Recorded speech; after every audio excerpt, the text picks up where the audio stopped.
Hello everyone and most welcome in my YouTube channel Medical Knowledge 360 degree। आज की जो video है उसमें हम बात करेंगे नर्सिंग प्रोसेस के बारे में। चलिए स्टार्ट करते हैं। सबसे पहले हम देखते हैं what is the definition of it, what is nursing process. Nursing process is a systematic and dynamic method of providing care to patient, whether the patient is an individual, group, family or a community।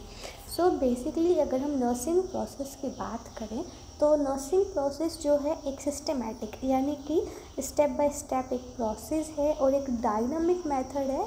Dynamic का मतलब होता है कि एक approach हम इसमें लेते हैं जिसमें हम किसी प्रॉब्लम को सॉल्व करते हैं। Basically what is in this कि नर्सिंग प्रोसेस में हम स्टेप बाय स्टेप क्या करते हैं, जो पेशेंट है उसको केयर प्रोवाइड करते हैं। फिर चाहे वो एक इंडिविजुअल हो, कोई ग्रुप हो या फिर कोई फैमिली हो या फिर एक कम्युनिटी हो। What is community? कम्युनिटी एक अगर हम बोले तो एक ऐसा हम बोल सकते हैं जहाँ पर बहुत सारे पीपल जो है एक पर्टिकुलर एरिया में एक साथ रहते हैं, उसे कम्युनिटी कहा जाता है। What is nursing process? Nursing process एक सिस्टमैटिक और डायनामिक मेथड है जिसमें पेशेंट को केयर प्रोवाइड करी जाती है। फिर चाहे वो जो पेशेंट है वो एक इंडिविजुअल हो या फिर एक ग्रुप हो या फिर कोई फैमिली हो या फिर एक कम्युनिटी हो। नाउ बात करते हैं what are the steps in nursing process. Basically आप इसमें याद रखिए, इसमें बेसिकली 5 स्टेप्स आते हैं। सबसे पहला है assessment, second one is nursing diagnosis, third one is planning and the fourth one is implementation and the last one is evaluation। सबसे पहले हम बात करेंगे असेसमेंट की। Basically what is assessment? It involves the collection of data to determine actual and potential problem of the patient and it begins with the nurse first encounter with the patient। Basically अगर हम assessment की बात करें तो assessment में क्या होता है कि जब एक नर्स जो है वो फर्स्ट टाइम पेशेंट से मिलती है और जब वो उससे मिलती है और जो है वहाँ पर पेशेंट जो है अपनी प्रॉब्लम्स को बताता है और जो नर्स है वो डिटरमाइन करती है कि बेसिकली पेशेंट को क्या प्रॉब्लम है, उसकी एक्चुअल और पोटेंशियल प्रॉब्लम क्या है। उन सभी का डाटा को कलेक्ट करना इज़ कॉल्ड असेसमेंट। एक सिंपल लैंग्वेज में हम इसको समझने की कोशिश करते हैं। जस्ट सपोज़ आप एक हॉस्पिटल में हैं और अभी जो है एक पेशेंट आया है, ना ही सिस्टर नर्स उनसे मिली है और ना ही पेशेंट उनसे मिला है, राइट। बीइंग अ नर्स आप उनके पास जाते हैं उस पेशेंट के पास। नाउ जब आप उस पेशेंट के पास जाते हैं तो जब आपका उससे फर्स्ट एनकाउंटर है, यानी कि जब आप उससे उसका नाम पूछते हैं, उसको क्या प्रॉब्लम है, उसका हिस्ट्री कलेक्शन करते हैं, वो जो आपका फर्स्ट एनकाउंटर है पेशेंट के साथ में, दैट इज़ योर असेसमेंट, कि आप उसको असेस कर रहे हैं, ठीक है। इसमें हम 2 तरह से पेशेंट का डाटा कलेक्ट करते हैं। सबसे पहले आता है subjective data and the second one is objective data, right. First हम देखते हैं सब्जेक्टिव डाटा। सब्जेक्टिव डाटा में हमें होता है जो पेशेंट आपको खुद से बताता है, ठीक है, कि मतलब मुझे दर्द हो रहा है, ठीक है, या फिर मुझे ये फील हो रहा है, जो भी मतलब आपको पेशेंट जैसे ही फर्स्ट टाइम आपको पेशेंट बताता है तो वो आपका सब्जेक्टिव डाटा में आता है और ऑब्जेक्टिव डाटा में आता है जो आप ऑब्जर्व करते हैं पेशेंट को देखकर, ठीक है। सबसे पहले हम देखते हैं सब्जेक्टिव डाटा। इसमें हमारा आता है feeling, sensation and perception obtain through patient interview. जब आपने पेशेंट का इंटरव्यू लिया, ठीक है, और उसके बाद में जो चीज़ें आपने क्या करी है, जो पेशेंट ने आपको बताया है कि वो किस तरह से फील कर रहा है, क्या ही उसका सेंसेशन है और क्या उसका परसेप्शन है, that is included in the subjective data.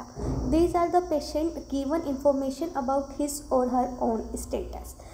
Subjective data में बेसिकली वो इन्फॉर्मेशन आती है जो पेशेंट आपको खुद से बताता है। फॉर एग्ज़ाम्पल जो पेशेंट है उसको कोई डिज़ीज़ है और वो आपको बता रहा है कि उसके पेट में दर्द हो रहा है, तो पेट में दर्द होना, ठीक है, वो कौन बता रहा है? पेशेंट आपको खुद से बता रहा है, that is included in subjective data. Now the second one is objective data। These are the observation or measurements regarding patient health status, for example sign of the diseases like jaundice, bleeding, etc। So basically what is in objective data, objective data में हमारा आता है जो nurse observe करती है। For example एक patient है और उसको जॉन्डिस है, ठीक, तो जॉन्डिस में क्या है कि आपको जो साइंस होते हैं जॉन्डिस के अगर वो दिखते हैं तो वो हमारा किस में आएगा, ऑब्जेक्टिव डाटा में। फॉर एग्जांपल जो उसका आइज़ जो है, ठीक है, जो कंजक्टिवा है वो अगर उसका येलो हो रखा है तो डैट मीन्स कि पेशेंट को जॉन्डिस है। और अगर ब्लीडिंग के सिम्टम्स दिखाई दे रहे हैं तो वो क्या होगा, वो हमारा ऑब्जेक्टिव डाटा में आएगा, जो चीज़ें नर्स ऑब्जर्व कर रही है। अब बात करते हैं सोर्सेज ऑफ डाटा, ठीक, इसमें हमारा दो तरह से होता है, primary source and the secondary source. सबसे पहले हम देखते हैं प्राइमरी सोर्स। प्राइमरी सोर्स में हमारा आता है इंफॉर्मेशन गिवन बाय पेशेंट, ठीक, वो इन्फॉर्मेशन जो पेशेंट आपको खुद से देता है that will be included in primary source of data, right. फिर हमारा आता है secondary source of data. Secondary source of data में क्या होता है, ऐसी इन्फॉर्मेशन जो कि हम ऑब्टेन करते हैं दूसरों से, ठीक है, कि जो फैमिली मेम्बर्स है आपने उनसे अगर कोई इन्फॉर्मेशन ली है पेशेंट की। फॉर एग्जांपल एक पेशेंट है और वो अनकॉन्शियस है, ठीक, और आप उससे उसका जो डाटा है वो कलेक्ट नहीं कर सकते, तो उस केस में क्या है कि जो पेशेंट की फैमिली है वो आपको बताती है पेशेंट के बारे में, that will be included in the secondary source of data, right. इसके अलावा जो हमारे मेडिकल रिकॉर्ड्स हैं या फिर जो हमारे लैब रिपोर्ट्स हैं वो सभी आता है सेकेंडरी डाटा में। प्राइमरी डाटा में क्या आएगा, वो सोर्स या फिर वो इन्फॉर्मेशन जो कि पेशेंट आपको खुद से बताता है। इसके अलावा जो भी हमें इंफॉर्मेशन मिलती है वो सब हमारी सेकेंडरी सोर्स ऑफ इंफॉर्मेशन में आता है। नाउ बात करते हैं मेथड्स ऑफ डाटा कलेक्शन की, क्या क्या मेथड्स होते हैं डाटा कलेक्शन के। तो इसमें हमारा आता है nursing history, right, physical examination, interview, observing patient behaviour, diagnostic and laboratory data.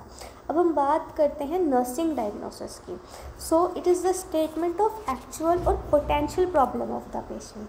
अगर हम नर्सिंग डायग्नोसिस की बात करें तो इसमें क्या है, ये एक स्टेटमेंट होता है जिसमें क्या है कि पेशेंट को एक्चुअल में और जो उसको पोटेंशियली, ठीक है, मतलब क्या क्या रिस्क फैक्टर्स हैं जो फ्यूचर में जाकर उसको प्रॉब्लम कोज कर सकते हैं, ठीक है, उनके बारे में पता करना।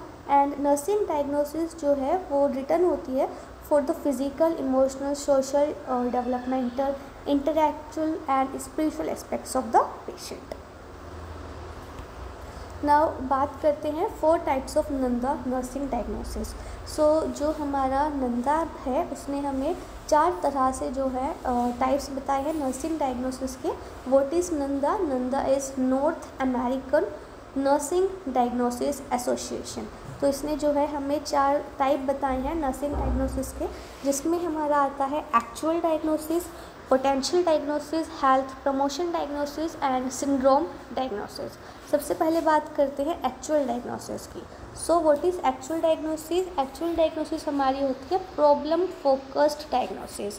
ये इंडिकेट करती है कि जो प्रॉब्लम एग्जिस्ट कर रही है उसके बारे में, जैसे कि कोई पेशेंट है और उसको सांस लेने में प्रॉब्लम है, एंजाइटी है या फिर उसको एक्यूट पेन है, ठीक है, तो these all things are included in the actual diagnosis of the patient. Second one is potential diagnosis. Potential diagnosis में हमारा आता है रिस्क फैक्टर्स क्या क्या हैं या फिर फ्यूचर में जाके पेशेंट को क्या प्रॉब्लम हो सकती है, that will be included in a potential diagnosis. अगर हम इसके एग्जांपल की बात करें तो जो पेशेंट है अगर उसको रिस्क है फॉल की या फिर इंजरी की या फिर उसको रिस्क है मतलब पेशेंट जो है वो एक ही टाइम मतलब बहुत टाइम से एक ही पोजीशन में है तो उसको रिस्क हो जाएगी प्रेशर सोर की, ठीक है, तो ये सब चीज़ें किस में आती है हमारी पोटेंशियल डायग्नोसिस में।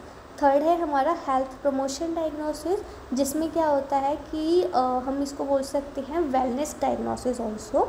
सो इसमें क्या है कि बेसिकली इसमें हम क्या करते हैं कि जो पेशेंट है उसको क्या है हेल्थ प्रमोशन से रिगार्डिंग जो है उसको मोटिवेट करना, उसको इन्हेंस करना, ठीक है, और जो उसकी स्पिरिचुअल वेलबींग है उसको प्रमोट करना। These all are included in health promotion diagnosis. उसके बाद हमारा 4th वन है सिंड्रोम डायग्नोसिस।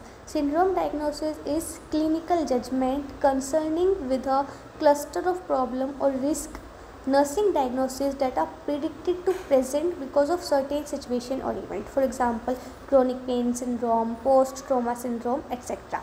सो सिंड्रोम डायग्नोसिस में क्या आता है, हमारा क्लिनिकल जजमेंट जो कि कंसर्न होता है with a cluster of problems, और रिस्क जो कि नर्सिंग डायग्नोसिस में होती है, जो कि हम प्रिडिक्ट करते हैं और प्रेजेंट करते हैं किसी भी सर्टेन सिचुएशन या फिर इवेंट के वजह से।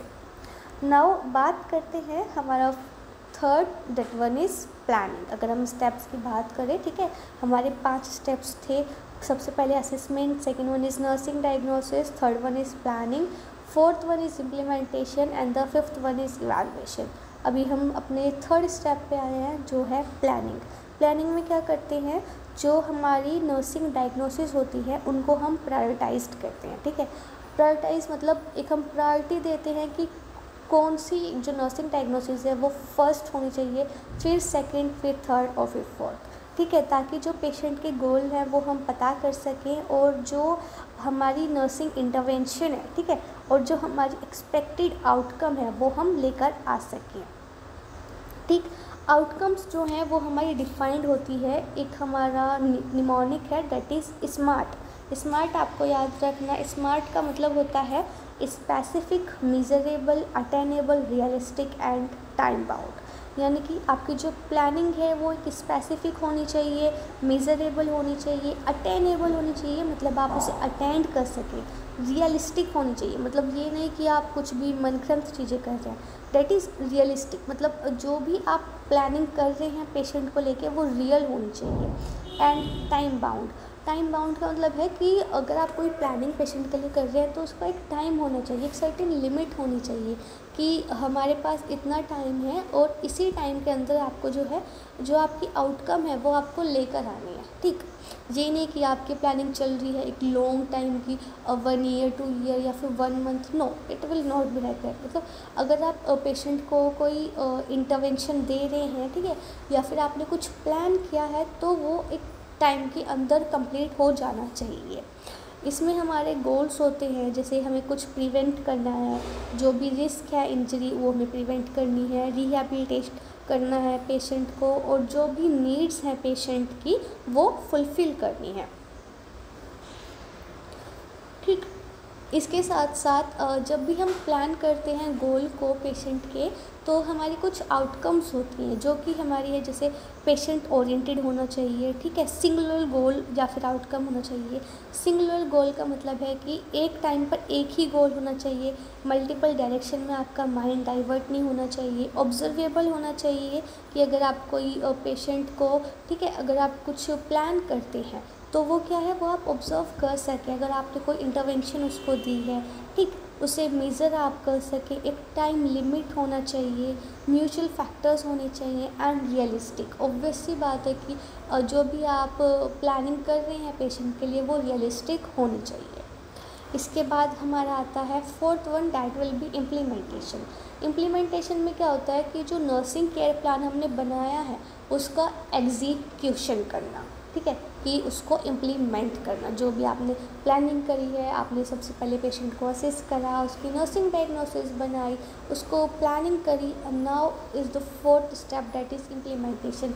अब आपको उस अपना जो पेशेंट है उसके ऊपर जो आपका प्लान है उसको इम्प्लीमेंट करना है। And the fifth one step is patient evaluation, that will be कि जो केयर आपने प्रोवाइड करी है उसका क्या रिज़ल्ट आया, पेशेंट का क्या रिस्पॉन्स है, ठीक। और इसमें आपको देखना होता है कि जो आपके गोल है वो मेट हो पाए हैं या नहीं, या फिर पार्शली मेट है या फिर नॉट मेट है, ठीक।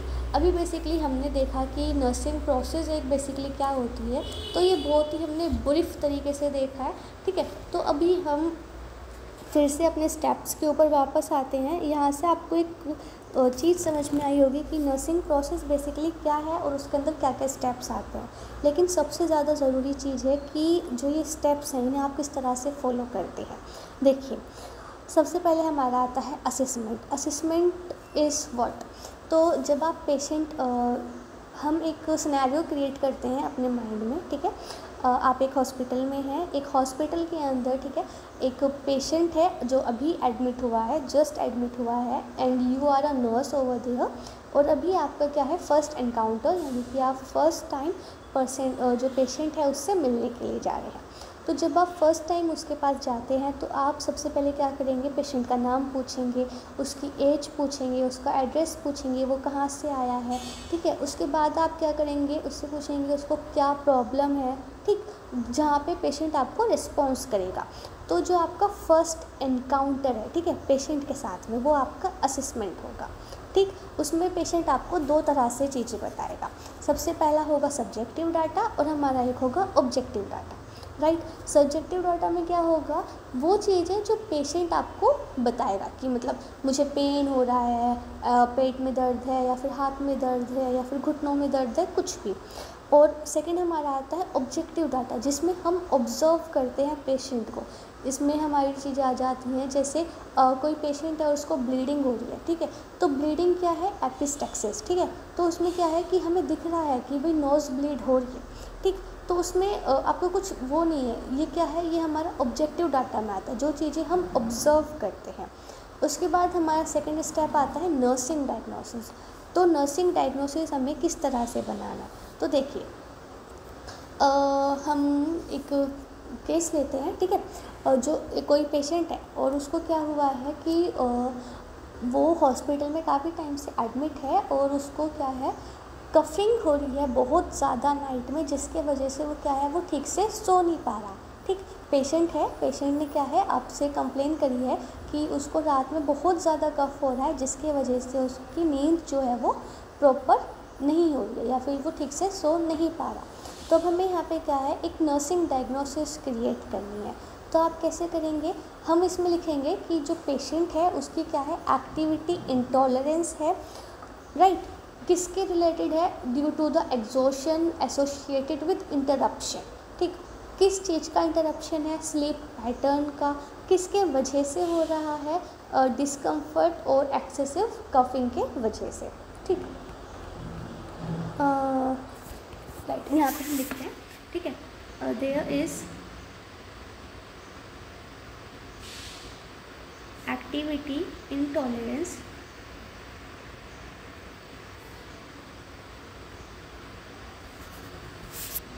Activity intolerance related to exhaustion, ठीक है, एसोसिएटेड है with interruption in usual sleep pattern because of discomfort and excessive coughing, ठीक है। तो अब आप इसे समझने की कोशिश कीजिए। पेशेंट है जो कि आपको कंप्लेन कर रहा है कि उसको नाइट में बहुत ज़्यादा कफिंग हो रही है, जिसकी वजह से उसका जो स्लीप पैटर्न है वो डिस्टर्ब हो गया है, ठीक। अब हम इसमें नर्सिंग डायग्नोसिस क्रिएट कर रहे हैं, तो नर्सिंग डायग्नोसिस में हम क्या लिखेंगे, activity intolerance related to exhaustion associated with interruption in usual sleep pattern because of discomfort and excessive coughing. अब हमें हमारे पास क्या है, एक नर्सिंग डायग्नोसिस बन गई है। अब हमें इस नर्सिंग डायग्नोसिस पे प्लानिंग करनी कि हमें इसे किस तरह से जो है पेशेंट की जो प्रॉब्लम है वो हम ख़त्म कर सकें, राइट। तो हम इसमें क्या करेंगे, इंटरवेंशन में अगर हम देखें तो हम सबसे पहले क्या करेंगे, पेशेंट को एक क्वाइट इन्वायरमेंट देंगे, यानी कि एक शांत वातावरण, ठीक। सेकंड थिंग इज़ कि जो विजिटर्स होते हैं उनको लिमिट करेंगे, कि जब पेशेंट का स्लीपिंग टाइम है तो उस टाइम पे पेशेंट के पास आके कोई उसको डिस्टर्ब ना करे, उस चीज़ का हम ध्यान देंगे। And the third one is कि एक ऐसी पोजीशन पेशेंट को देंगे जिसमें वो अच्छे से कंफर्टेबल हो और अच्छे से वो सो पाए, ठीक। ये हमारी प्लानिंग हो गई, ठीक। अब इसके बाद हमारा क्या है, इम्प्लीमेंटेशन, मतलब हमने प्लानिंग तो कर ली है कि हमें पेशेंट को एक शांत वातावरण देना है, विजिटर्स को लिमिट करना है, ठीक है, एक कंफर्टेबल पोजीशन उसे प्रोवाइड करनी है। इम्प्लीमेंटेशन में है कि इन्हीं सब चीज़ों को पेशेंट के ऊपर इम्प्लीमेंट करना, यानी कि पेशेंट को एक क्वाइट इन्वायरमेंट प्रोवाइड कराना, जो विजिटर्स हैं उनको लिमिट करना, और जो पेशेंट है उसको एक कंफर्टेबल पोजीशन प्रोवाइड करना। This all are included in our implementation. उसके बाद हमारा आता है इवैल्यूएशन। इवैल्यूएशन में क्या है कि हमने पेशेंट को एक शांत वातावरण भी दे दिया है, विजिटर्स को लिमिट भी कर दिया है, कंफर्टेबल पोजीशन प्रोवाइड भी कर दी, बट क्या जो हमारा गोल था वो मीट हो पाया, मतलब हमारा गोल क्या था कि जो पेशेंट है उसकी स्लीप पैटर्न नॉर्मल हो जाए। तो क्या पेशेंट रात में ठीक से सो पाया, वो चीज़ हम बाद में जाके इवैल्यूएट करेंगे, पेशेंट से पूछ के कि आपको नींद ठीक से आई नहीं आई, फिर उसकी जो भी प्रॉब्लम होगी वो हमें डिस्कस करेंगे। ठीक, सो ये हमारा फर्स्ट एग्जांपल था नर्सिंग डायग्नोसिस का। एक और एग्जांपल हम लेते हैं। ठीक है, सेकंड केस हम देखते हैं। एक क्लाइंट है जो कि आपको बोल रहा है कि उसको डिफ़िकल्टी हो रही है सांस लेने में। क्लाइंट क्या कह रहा है कि उसको जो है बहुत ज़्यादा प्रॉब्लम है किसमें, ब्रीथिंग में या फिर सांस लेने के अंदर। ठीक, अब हम इसमें हमारा ऑब्जेक्टिव डाटा क्या आएगा कि हम क्या क्या उसमें ऑब्जर्व करेंगे कि उसे सांस लेने के अंदर प्रॉब्लम है। तो सबसे पहले हम उसके वाइटल्स देखेंगे, वाइटल्स में हम उसका हार्ट रेट देखेंगे। ठीक, अब ऑब्वियस ही बात है, अगर उसका ब्रीथिंग पैटर्न डिस्टर्ब हुआ है तो उसका जो हार्ट रेट है वो ग्रेटर आएगा। ठीक, नॉर्मल से ज़्यादा आना चाहिए। अभी हम यहाँ पे एज्यूम कर रहे हैं कि जो पेशेंट है उसकी हार्ट रेट आई है 128 बीट पर मिनट, मतलब जस्ट हम एज्यूम कर रहे हैं। ठीक है, तो हम ऑब्जेक्टिव डाटा के अंदर क्या लिखेंगे कि हार्ट रेट हमें इतनी मिली है, पेशेंट हमें रेस्टलेसनेस मिला है, पेशेंट को कफ हो रहा है और एबनॉर्मल ब्रेथ साउंड आ रहा है। ठीक है, ये हमारा ऑब्जेक्टिव डाटा हो गया है। जो ये सब चीज़ें क्या है हमने ऑब्जर्व करी है जब पेशेंट ने हमको ये कंप्लेन करी है कि उसको सांस लेने में प्रॉब्लम हो रही है। नाउ अब हम इसकी बनाएंगे नर्सिंग डायग्नोसिस। तो क्या नर्सिंग डायग्नोसिस हम इसके लिए बना सकते हैं कि पेशेंट आपको कंप्लेन कर रहा है कि उसको सांस लेने में प्रॉब्लम है, तो इसमें हम कर सकते हैं impaired gas exchange related to collection of mucus in airway. ठीक, पेशेंट को क्या है, गैस एक्सचेंज इम्पेयर्ड हुई है, किससे के रिलेटेड है ये चीज़, जो उसका एयरवे है उसमें क्या है, म्यूकस कलेक्ट हो गया है। नाउ अब हमने नर्सिंग डायग्नोसिस बना ली है, सब्जेक्टिव डाटा हमारे पास है, असेसमेंट हम कर चुके हैं, असेसमेंट में हमारा सब्जेक्टिव और ऑब्जेक्टिव डाटा हमें दोनों मिल गए, डायग्नोसिस हमने बना ली है। अब हमें करनी है प्लानिंग। क्या प्लानिंग कर सकते हैं हम इसके लिए, तो सबसे पहले हम करेंगे रेस्पिरेटरी स्टेटस को चेक।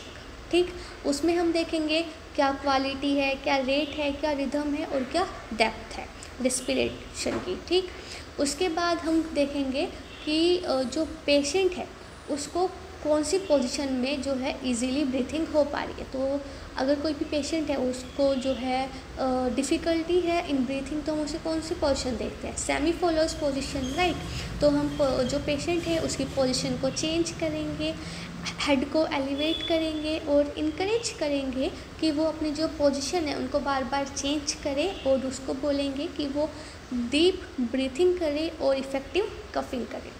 ठीक, तो ये हमारी क्या हुई है, ये हमारी प्लानिंग हुई है कि हम क्या क्या प्लान कर सकते हैं पेशेंट के लिए। उसके बाद में हमारा आएगा implementation. What is in implementation, कि हम यही सब चीज़ें इम्प्लीमेंट करेंगे।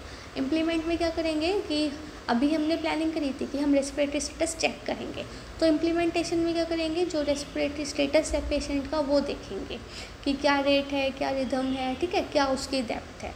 उसके बाद में जो पेशेंट है उसकी जो पोजीशन है वो चेंज करेंगे ताकि वो इजीली ब्रीथ कर सके। ठीक, इसके अलावा क्या है, जो हेड ऑफ बेड है वो एलिवेट करेंगे, पेशेंट को इनकरेज करेंगे कि वो बार बार क्या है अपनी पोजीशन को चेंज कर सके।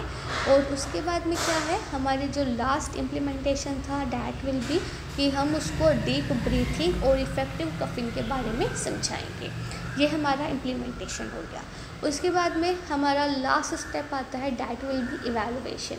इवैल्यूएशन में हम देखेंगे कि जो पेशेंट की प्रॉब्लम थी, उसने हमसे कहा था कि उसको सांस लेने में प्रॉब्लम है, डिफ़िकल्टी है इन ब्रीथिंग। ठीक, तो हम इवैल्यूएशन में देखेंगे कि जो पेशेंट का जो गोल है वो मेट हो पाया या नहीं, यानी कि जो हमारी प्लानिंग जो हमने पेशेंट को लेकर प्लान करा था वो सब चीज़ें प्रॉपर हो पाई हैं या नहीं। ठीक है, कि हमारा गोल मेट हो पाया है या फिर पार्शली मेट हुआ है या फिर नॉट मेट हुआ है, वो सब चीज़ें हमारी किस में आ जाएंगी, इवैल्यूएशन में।